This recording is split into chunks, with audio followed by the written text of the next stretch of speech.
Okay, so with the weather getting warmer, that means we're gonna possibly be out a little bit more, and we need to pay special attention to our hygiene. You in the past, I'm in the future. You mad? Thank you so much for clicking on this video. If you're new here, my name is Keela Trishan, and I make videos on lifestyle, womanhood, mental health, and I'll throw in some vlogs here and there. And if you're returning, thank you so much for coming back, and thank you for your support. So as I prefaced, today I wanted to talk about hygiene, specifically like hygiene in the spring and summer. I did a video a few months ago talking about things that we need to pay attention to in the fall and winter. And I wanted to do an updated video of what we need to look at, with the spring and summer. So if you're interested in some of these little tidbits, go on ahead and stay tuned. Okay, so my first tip, something that I really like to do, especially when the weather heats up, is keep wipes with me. Specifically like unscented baby wipes or whatever wipes work for you. No judgment, but just it's nice to have something to freshen up with.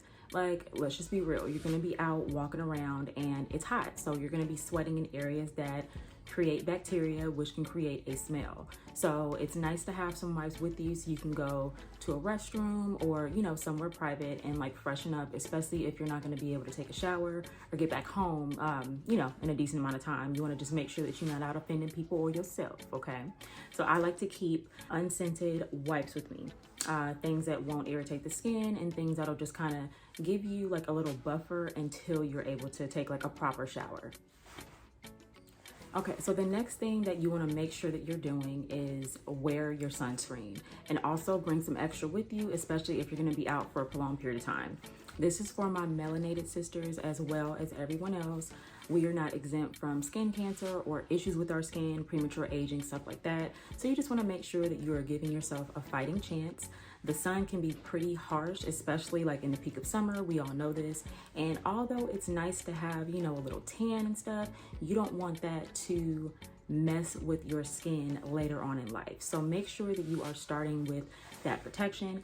I personally think that an SPF of at least 30 is like a good start. I know that a lot of experts recommend like 15 and up, but I don't think 15 is enough. Like I would say at least 30 to put on your face, put on your body, really any part that's showing, and even parts that aren't showing, again, if you're going to be out in the sun in a prolonged period of time. Also, typically the sunscreens don't last all day, so that's why I said to make sure that you bring extra just in case you need to reapply, especially like if you're going to a pool or like a beach or something like that. It's going to wash off in the water, so you want to make sure that you have enough to last you for the time that you're going to be out. Okay, so my third tip is to consider bringing a change of undergarments, especially if you're going to be out for a prolonged period of time or if you know that you're going to be exposed to the sun for a while. So the reason why I say that is because you're going to sweat, and in addition to your vaginal secretions, you're going to be sweating down there, and you just don't want to create an environment for infection. I've talked about this in like different videos. Like you just don't want to be wearing like wet panties all day, and even like a wet bra. Like, I mean, if you have like a bigger chest, that could just stink like, between your boobs and stuff. So if at all possible, bring a change of undergarment. So if you do get to a point where like your underwear is just wet from sweat or whatever, because all of us sweat differently, you can easily swap into something dry. It'll make you feel more comfortable, and you'll have less of a chance for like a possible infection down the line. Okay, so my fourth tip, and this is random, but I just have to bring it up. When you're wearing your sandals all day, your feet can tend to get dirty, especially if you're walking around outside. So make sure that if you do nothing else, you clean the hell out of the bottom of your feet when you get home. I have this big thing with like dirty feet. Like it's one of my pet peeves, it's one of my phobias, and I know some people don't take it as serious as others, but like in the summertime or springtime when we're wearing sandals more, we have our feet out exposed to the elements. Like you just never know what you're stepping on. And I know for me, like sometimes when I get home after a day of walking in sandals all day, not only are you like obviously sweating on your feet, so sometimes like whatever shoes you're wearing, like maybe some of the material comes off on your feet, but if you look at the bottom of your feet, you will see dirt sometimes. Like it's just not clean outside. So you want to make sure that you are cleansing your feet thoroughly when you're able to, just so you don't like transfer any bacteria. And like I gotta bring this up. The worst thing is to get into your bed with dirty, stink ass feet. So just, yeah, don't do that. Make sure that you are scrubbing the bottom of those feet, you know, moisturizing obviously, because your feet are more susceptible to cracking, like, you know, when you just have it out exposed to the elements. Make sure that you're just disinfecting your feet when you get home. So yeah, that's all I gotta say on that. Okay, so my next tip, this is really preference and it just happens to work for me, so I wanted to bring it up. But try switching to like lightweight lotions if you're using like a heavier cream or something like that for like the colder months. And also consider using a spray deodorant as opposed to stick deodorant if you still use stick deodorant. The only reason why I bring that up is because I noticed that when it is hot, like the thicker lotions can just kind of create like a barrier, which makes you sweat, you know, prematurely. Like I know for me, sometimes like as soon as I get out the shower, if it is super hot, then I am already starting to sweat putting on this thick lotion. And then same thing with like the stick deodorants. I feel like like obviously it's inevitable that you're gonna sweat, and I feel like I have more of a chance of ruining like the underarms of my clothes if I'm wearing a stick deodorant, because sometimes that stuff can cake up or like just leave stains. So it seems like it's just a little cleaner to use like a spray deodorant, like let it absorb and you know it's doing its thing. And then with the lotion, if you use something a little more lightweight, like it'll kind of absorb quicker and it's not just sitting on your skin, creating that barrier between you and the sun. So I hope that explanation made sense, but yeah, that's just something that I like to do when it starts to heat up, so I'm not like uncomfortable.